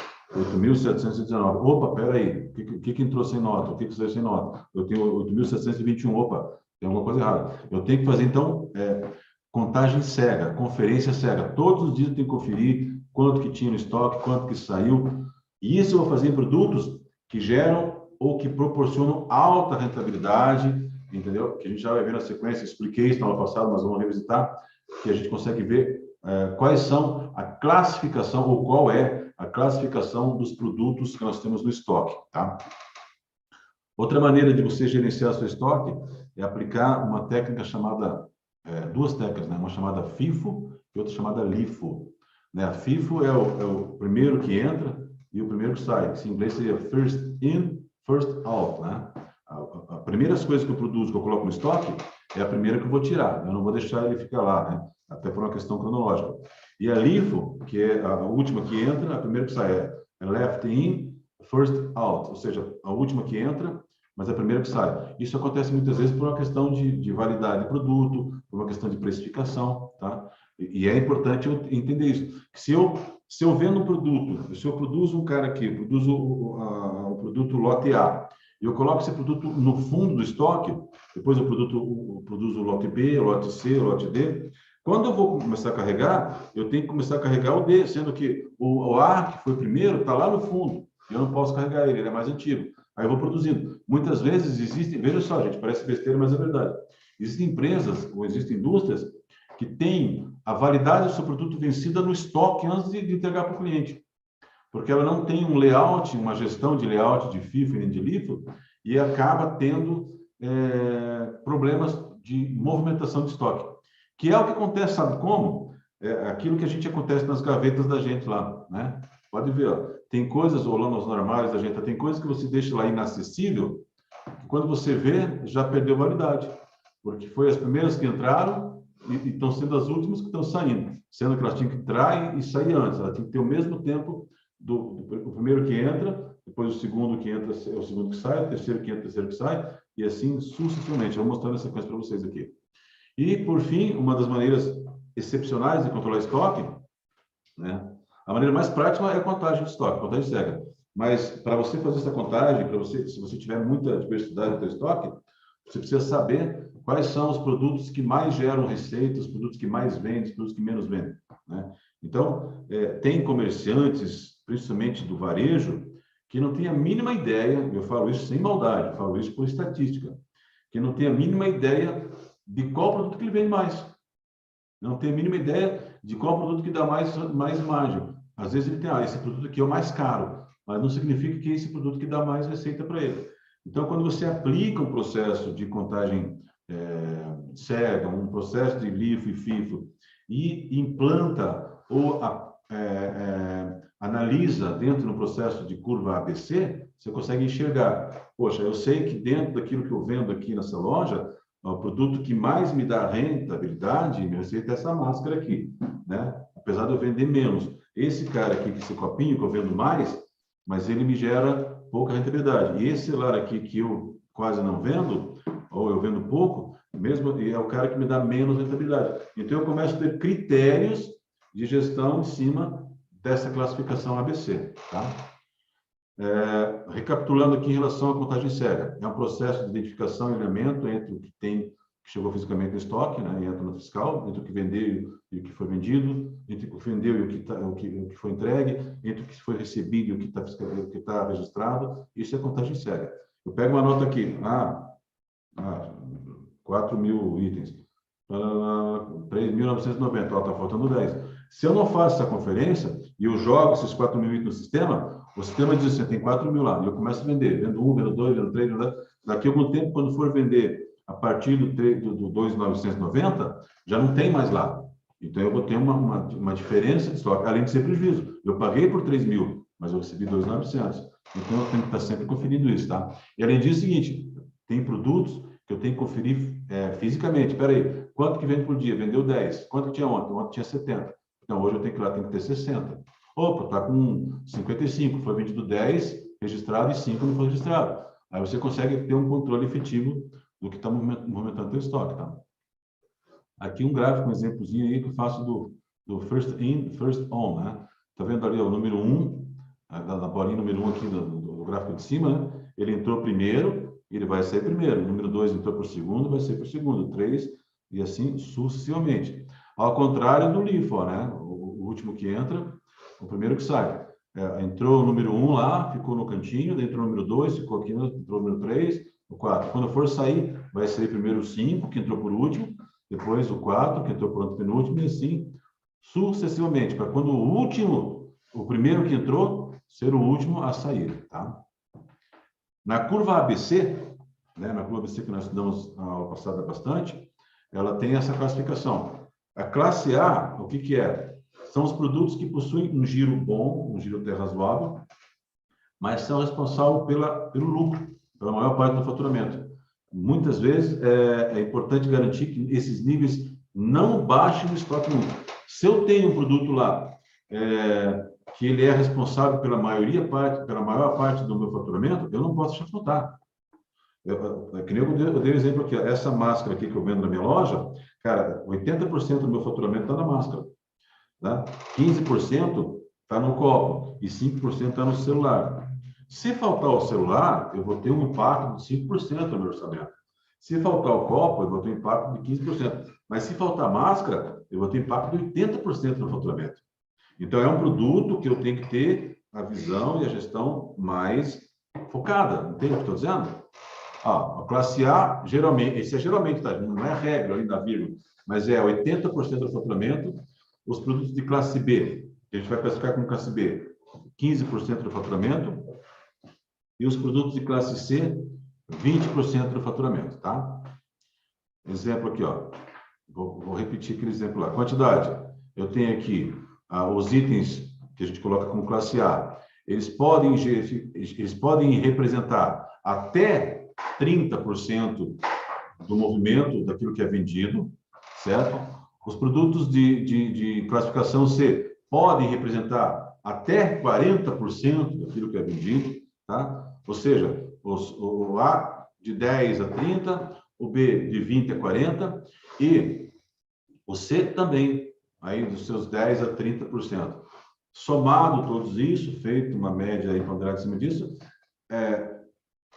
geralmente, até 30% dos produtos de classe A representam 30% os produtos classe A geralmente representam 30% daquilo que eu vendo em matéria de volume, ou os produtos B até 40% e os produtos C até 30%, tá?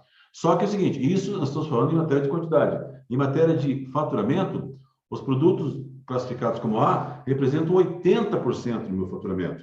Os produtos B representam 15% do faturamento e os outros 5 que faltam são representados pelos produtos C, cadê aqui? 5%, tá vendo? Ó? De 0 a 80 é o produto A. De 80 até 95 é o produto B, que vai gerar os 15%. 80 com mais 95 menos 80 é os 15. Então, essa é a diferença. E os outros 5% que faltam para chegar no 100, eles são referentes ao produto C. Lembra como é que a gente fez isso? Vamos lá. Eu tenho, então, aqui uma simulação. Eu tenho 10 produtos aqui, né? O produto 1, 2, 3, 4, 5, 6, 7, 8, 9, 10. Tá certo? O produto 1, o valor unitário dele é R$1. O produto 2 custa 0,25 centavos. O 3, 4,25 centavos. E assim, até chegar ao produto 10 lá, que custa 26. Olhando, a grosso modo, o produto mais rentável, o produto mais caro, é o de 26. Só que a gente vai ver o seguinte, ó. Por ano, eu vendo, né, esse produto aqui, eu vendo 22 mil unidades. Esse produto de 25 centavos, eu vendo 3.500. Então, quando eu vou fazer um faturamento, o meu faturamento, ele está aqui, ó. 22 mil eu vendo com o produto 1, 875 eu vendo com o produto 2, e assim sucessivamente. Ó, o produto que é o mais caro aqui, que custa 26, como eu vendo só 10 por ano, ele representa aí R$260 de faturamento durante o ano. Em relação aos 22 mil do produto mais barato, né, ou quase mais barato, é uma diferença grande. Aí o que acontece? Eu vou somar esses caras todos aqui, e daí eu vou pegar o percentual. Lembra que a gente fez isso? Eu vou pegar o percentual. Eu vou ver quantos por cento representa os 22 mil de faturamento do produto 1 no ano em relação ao faturamento total. Então, vai aparecer para mim lá, 35%. Esse produto segundo aqui, ó, representa 1,40%. E assim vai. Só que é necessário, gente, para a gente poder ter uma análise mais criteriosa e mais assertiva, é necessário eu faturar, eu classificar o faturamento de ordem decrescente, do maior para o menor. Vamos ver aqui. Vamos fazer isso. Então, veja só. O produto 1 já era mais caro mesmo. Mas depois eu venho com o produto 5, depois o produto 3. Vocês entenderam o que eu fiz, né? E eu vou ter aqui, então, o mesmo valor, tá vendo? O mesmo 62 mil aqui, ó. Só que agora a classificação, ela está no faturamento. Ela não está mais aqui no produto. Ó. Antigamente era produto 1, 2, 3, 4. Era uma classificação. Que você pode chegar na sua loja, na sua mercearia, no seu posto, em qualquer lugar, e colocar assim, os produtos. Eu tenho produto 1, 2, 3. Pode ser que você tenha 2 mil produtos, não tem problema. Vai elencar isso aí. Depois você vai colocar o preço desses produtos. Depois você vai colocar quanto que você vende por ano. Eu quero fazer uma média por ano. Geralmente é melhor, porque por ano você pega toda a sazonalidade.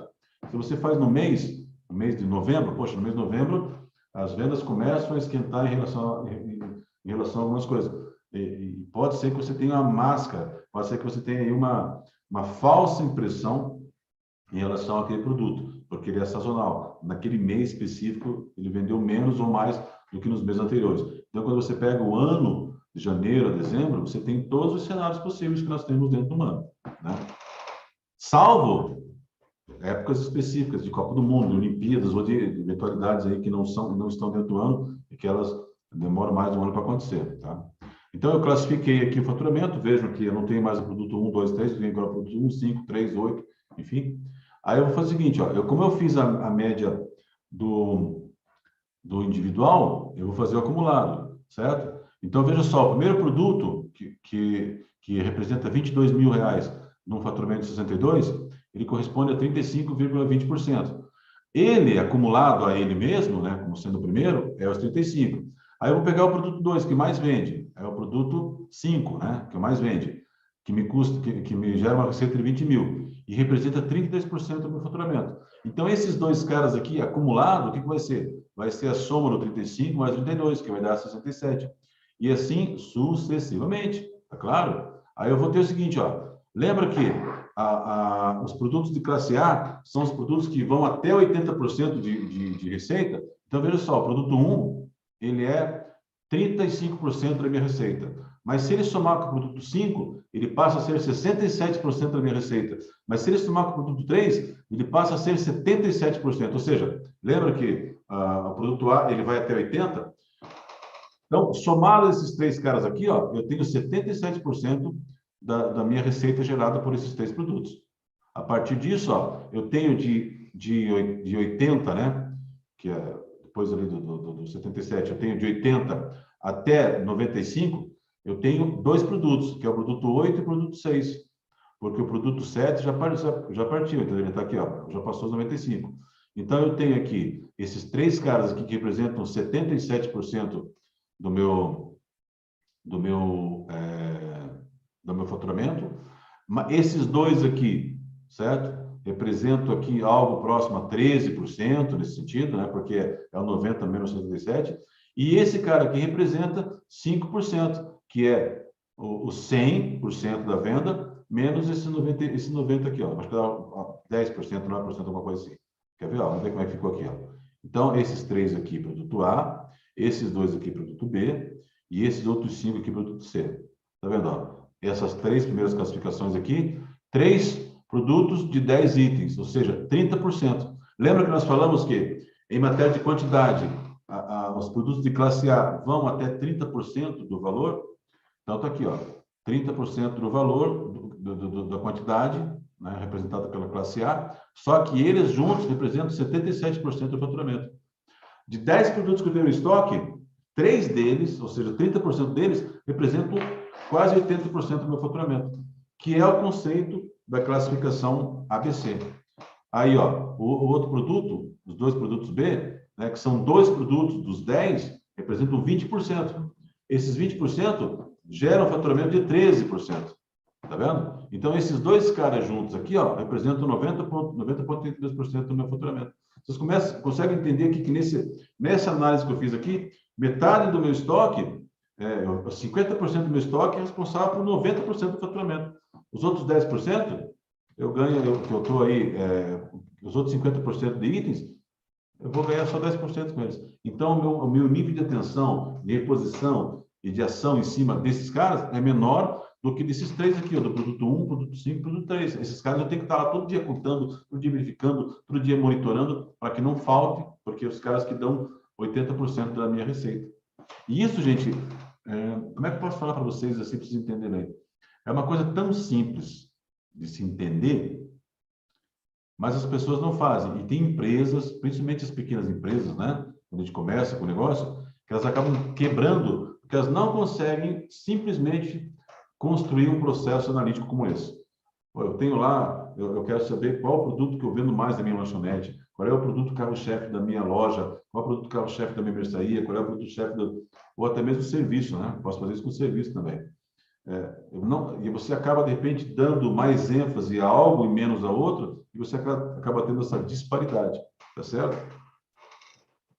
Ó, produto C é a metade, né? Porque são 5 produtos de 10, é a metade do meu estoque, só que representa 9,18% do meu faturamento. Ou seja, eu preciso ter o mesmo grau de esforço de gestão de estoque em cima desses caras, né, do que eu tenho nos outros, ou eu tenho que ter o mesmo nível de exposição, o mesmo nível de custo de reposição a esse aqui que me dá 9% de receita e que é 50% da loja, eu tenho que repor todo dia. Não, calma, eu posso repor uma vez por semana, posso repor uma vez por mês.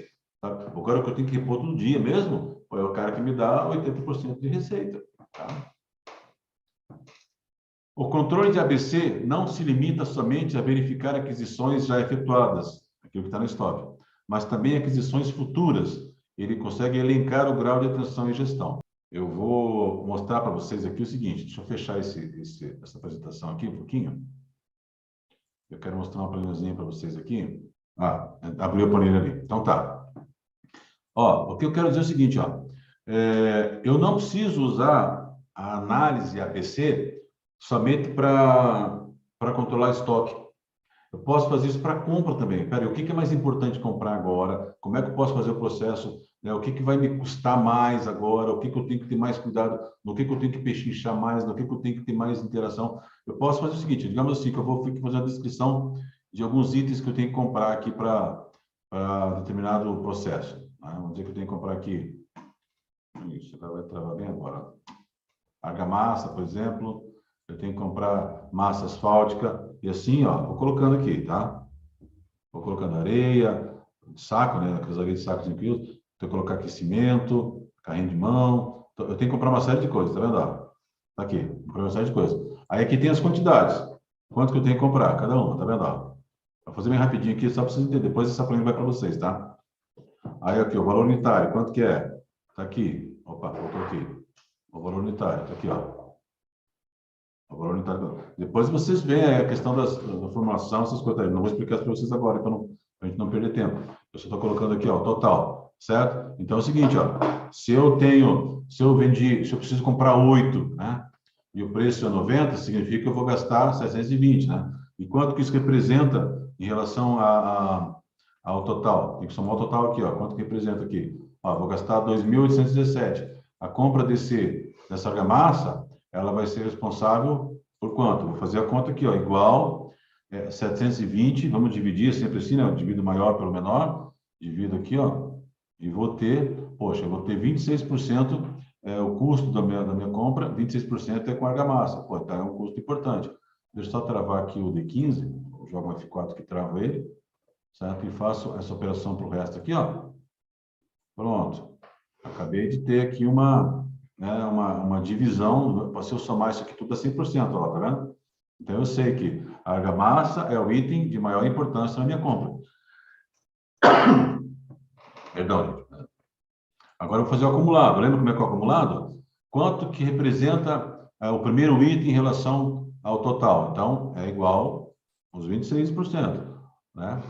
Acumulado aqui, que esse aqui está com... Deixa eu tirar essa aqui, ó. Pronto. Está com decimais ali. Certo? Então, o primeiro item representa 26% do total da minha compra. O segundo item, juntos, somados, vai ser o que eu já tenho de acumulado, mais o item 2. Então, veja só, esses dois caras aqui, ó, a argamassa e a manta, representam quase metade do meu custo que eu vou gastar. Tá? Deixa eu colocar isso aqui tudo comum aqui, que fica melhor. Agora, deixa eu travar esse cara aqui, vou travar o... Não precisa travar não, só baixar aqui. Olha aí. Tá vendo? Vai dar 100%. Ó, aqui, ó. Quando eu chego aqui, ó, os 7 itens aqui que eu vou comprar representam 80% da minha demanda, tá? Do meu custo. Aí eu posso criar uma classificação, né? Eu posso criar uma classificação aqui. Eu vou colocar uma formulazinha aqui, ó. Coloquei uma formulazinha aqui dizendo o seguinte, ó. A fórmula está dizendo assim, ó. Se por acaso, que está escrito na fórmula aqui, ó. Se por acaso essa célula aqui, a F2, ela for menor que esse cara aqui, que é 80%, então eu quero que ela classifique como A. Se ela for menor que 95, eu quero que ela classifique como B. Se for menor que 100, eu quero que ela classifique como C. Então, ela já vai trazer automaticamente aqui essa classificação para mim. Pronto, está ali, certo? Tá feito, ó, tá feita a minha gestão. Eu vou em cima disso aqui trabalhar as minhas compras, trabalhar os meus pechinches, trabalhar a minha negociação, tá? Aí embaixo aqui eu até criei um gráfico aqui, ó. Tá vendo, ó? Tá vendo que esse cara aqui, ó, deixa eu clicar aqui e aqui, eu vou subir um pouquinho aqui, ó. Tá vendo aqui, ó, esse cara aqui, ó, esses caras aqui, ó, né? Esses 6 caras aqui representam quase 80% de tudo aquilo que eu vou gastar. A segunda parte, que eu estou colocando como item B, são esses caras aqui, ó, de 82 para 93. Quanto que isso representa? Se eu fizer uma conta aqui, ó, posso usar até o próprio Excel aqui, ó. Então, aqui, ó, itens, deixa eu tirar essa para cá. Veja só, esses caras aqui representam o quê? Representam 77% do que eu vou gastar. O item B, esses caras aqui representam o quê? Representam 93 menos os 77, tá? Representam 15% do que eu vou gastar. Consequentemente, né? Esse aqui representa... Aqui tem que arredondar aqui, ó. Vai verificar. Aqui. Agora dá os 100%. 67,5, 15,4, 7,1. Tá vendo? Então, eu sei que, ó, esses 5 primeiros itens aqui, eles representam aí 77% do meu custo. Então, pô, tem que ter uma atenção com esses caras aqui. Eu tenho que negociar preços melhores, prazos melhores, para baratear meu custo, porque eles estão sendo 77% do meu custo. Tá? Aí esses caras aqui estão dentro de uma média, esses caras aqui são irrisórios. Então, se entende, gente, que a curva ABC, ela não serve somente para gestão de estoque, mas ela serve também para aquisição. Tá? Depois eu vou passar essa planilha para vocês aqui. Vou salvar aqui, vou fechar aqui. E agora é o seguinte, o videozinho, ficou faltando o vídeo, a gente se entendeu aqui. Eu vou passar o vídeo para vocês no grupo lá, a gente vai disponibilizar o vídeo no grupo lá, um vídeo bem legal, um case de logística. Mas assim, gente, se vocês prestaram atenção e quiserem revisitar esses vídeos, você vai ver que nós falamos basicamente o que precisa ser falado sobre logística. É claro que cada uma dessas aulas, ela agora precisa de aprofundamento seu, envolvimento seu, né, para a assimilação e para a execução dela. Mas a teoria foi passada para vocês, né, do que é logística, de como aplicar, quais algumas metodologias de controle de estoque. É claro que é muito mais amplo que isso, a gente sabe disso. Não é em 4 dias nós vamos passar para você aí toda uma gama de informações necessárias ou completas de logística, né? Até porque nem quem faz um curso de graduação de logística consegue sempre um aprimoramento dia a dia. Tá bom, gente? Muito obrigado, um beijo para vocês no coração de todo mundo. Fiquem com Deus e espero encontrá-los o mais breve possível. Fomos, né, Deise? Bora lá. Tchau.